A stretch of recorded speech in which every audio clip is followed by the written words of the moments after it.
Welcome back to my channel, and thank you so much for sticking around and joining me again for part 2 of our adult learner video, tips and strategies for success.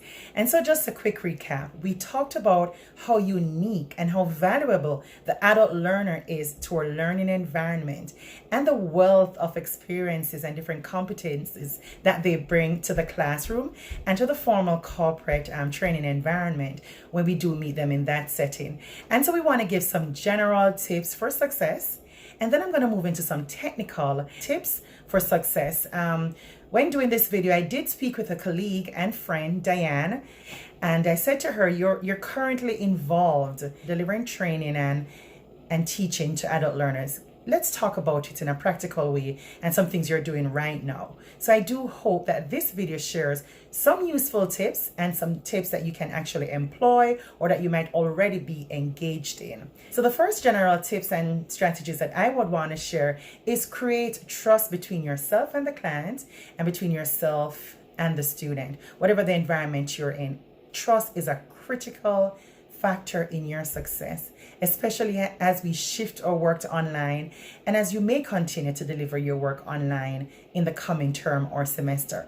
It's going to be critical that you introduce yourself to your students, get to know them, get to know your client, treat them well, create a safe environment where persons know that you have their best interests at heart, you're their biggest advocate, you're their facilitator, and you are an important piece in their success.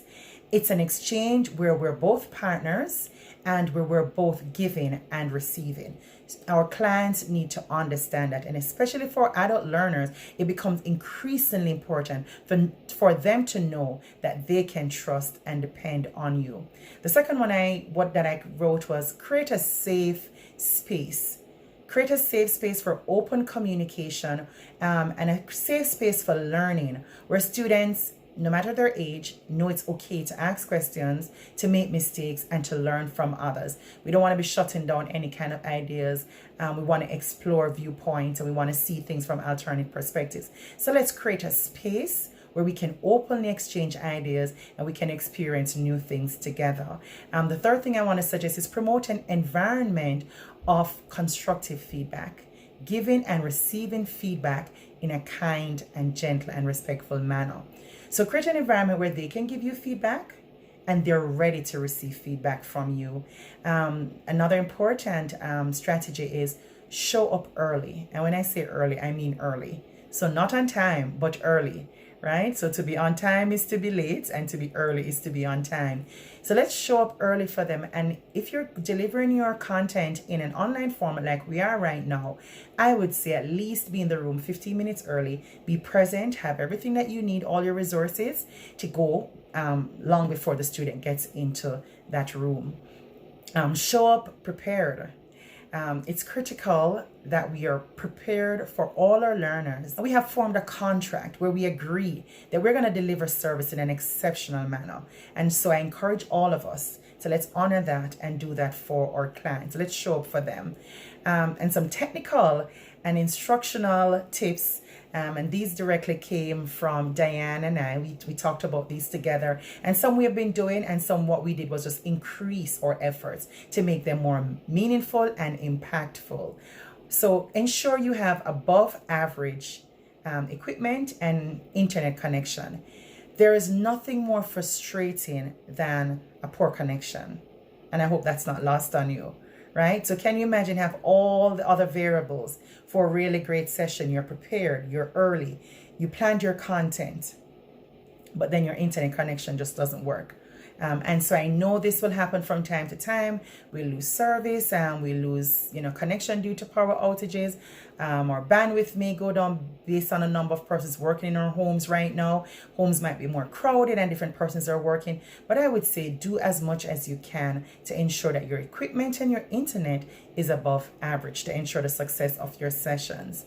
Ensure students have a full outline as much as possible. If you can go month by month, term by term, ensure students have an outline or a syllabus of what you're going to cover. And as much as you can, do stick to that outline. It creates a more seamless engagement, and it allows a good flow for your sessions rather than sometimes to be bouncing all over the place. Also, I would not encourage you as much as possible to change sessions or to change what you're going to do each week on an impromptu basis. So let's just say we agreed that we're going to talk about society, society and man, society and rules and values. Let's stick with that. It's not encouraged that I change it then to the economy of family or something else. It's not recommended. It throws the students off. They have taken great care in reading ahead and preparing. And when we change the content, we do change the experience because we're testing them and we're evaluating them on something that they're not adequately prepared for, or we're trying to engage them on something that they're not adequately prepared for. Use a discussion board and breakout rooms to make sessions engaging and fun. There are multiple ways you can do this. So you can create a discussion board right in the chat with a large group, and persons just talk about the content that you're teaching. So you ask them questions and you create an environment where the students can give you their own ideas and share their perspectives. Or you can create separate discussion boards and breakout rooms for smaller group of students, and you assign questions to them and you have them discuss that, and one person comes back into the room and shares it with everyone. That has really helped in terms of helping to make some of the quieter students or quieter adults speak up, or those who don't engage as much to speak up and to share. So let's utilize all the technology that's at our fingertips to make sessions impactful. Have student-led presentations. If you have a 12-module course, or if you have content that can be broken up in chapters or modules, depending on the size of your class, assign individuals or groups to cover this and to present on it, and then you can co-host with them and support them.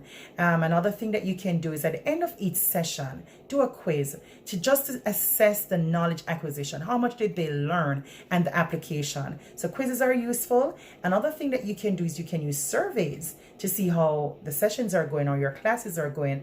Is it being impactful? So you can open up a little poll and you have persons complete the poll just to give you feedback. Another thing linked to the poll is invite them to email you and send you other feedback. Invite them to complete a survey where they can give a feedback. So more than just a yes or no poll, invite them to give you a feedback about the things that they want to see and the changes they want to see made. And finally, collaborate with your students. Because these are adult learners and they want to be involved in their learning experience, collaborate with them, involve them in your planning, involve them in the design of group work, involve them as much as possible, even in terms of how marks are allocated. Ask them what's important to them. Ask them what would they like to see more of. How would they like to see marks assigned? I know some programs do not offer this kind of flexibility, and that's fine. But where you can be flexible, I encourage you. Go ahead and be flexible. Go ahead and be dynamic. Go ahead and be interactive so your sessions can be the best that they can be. We want to show up for all our clients, and these include our adult learners. Thank you so much for sticking around, and I hope you did enjoy, and I hope you found some of these tips to be useful. Thank you. Please remember to comment, like, and subscribe to my channel, and thank you so much for joining me again.